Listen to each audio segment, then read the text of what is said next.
আমরা যাদেরকে নিয়ে উদ্বিগ্ন তারা হচ্ছে যারা তেহরানে আছে, এবং এই সংখ্যা কতজন হবে, 400 বা এরকম না, এরকম।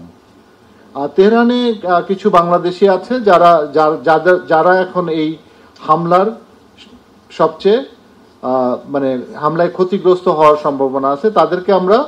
তাদেরকে আর আমাদের দূতাবাসে যারা কাজ করছেন তাদের জন্যই আমরা এখন কাজ করছি, যাতে এরা নিরাপদে থাকতে পারে।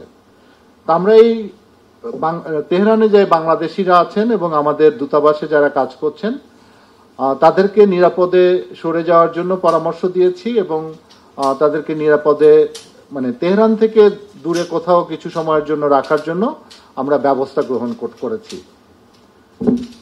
আমাদের দূতাবাস এই যুদ্ধ অবস্থার মধ্যেও আমাদের সাথে নিয়মিত যোগাযোগ করে যাচ্ছে। আপনারা জানেন যে আমরা আমাদের পররাষ্ট্র মন্ত্রণালয় এবং বাংলাদেশ দূতাবাস তেহরানে হটলাইন চালু করেছি, যাতে বাংলাদেশি যারা আছে তাদেরকে আমরা সেবা প্রদান করতে পারি।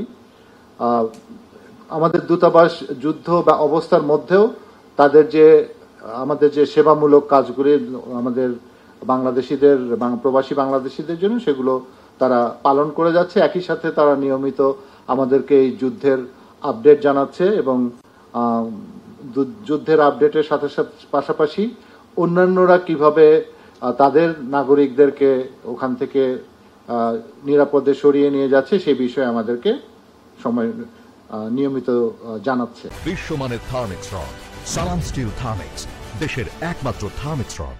তেহরান ইরান ছাড়াও আপনারা জানেন যে আমাদের আশেপাশে আরো কিছু দেশে প্রবাসী বাংলাদেশিরা আছে, যেমন ইরাকে আছে,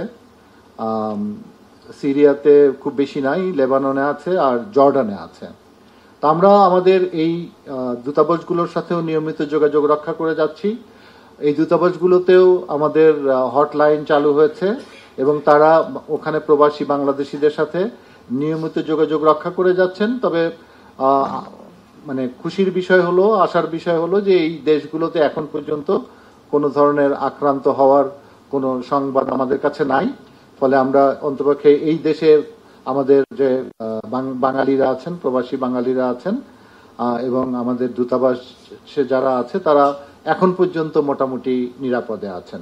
এবং এই শুধু এটাই না, আমাদের এই দেশগুলো ছাড়াও গালফ অর্থাৎ ওই মধ্যপ্রাচ্যে অন্যান্য যে দেশগুলি আছে, সেই দেশগুলির যে আমাদের বাংলাদেশের দূতাবাস সমূহ আছে তাদেরকেও আমরা সতর্ক থাকার জন্য আমরা নির্দেশনা দিয়েছি, এবং একই সাথে তাদেরকে বলেছি যে তারা যেন প্রবাসীদের সাথে নিয়মিত যোগাযোগ রক্ষা করে, এবং যদি কেউ ওই ইরান অথবা অন্য দেশে কোনো প্রবাসীদের বিষয়ে যোগাযোগ করে তাহলে যেন তারা আমাদের সাথে অথবা আমাদের দূতাবাসের সাথে যোগাযোগ করার জন্য তাদেরকে জানায়। পররাষ্ট্র মন্ত্রণালয় ও বাংলাদেশ দূতাবাস সংশ্লিষ্ট সব পক্ষের সাথে আমরা নিয়মিত যোগাযোগ রক্ষা করে যাচ্ছি, যাতে প্রবাসী বাংলাদেশিরা নিরাপদে থাকেন এবং কোনো ধরনের ক্ষতির সম্মুখীন না হয়।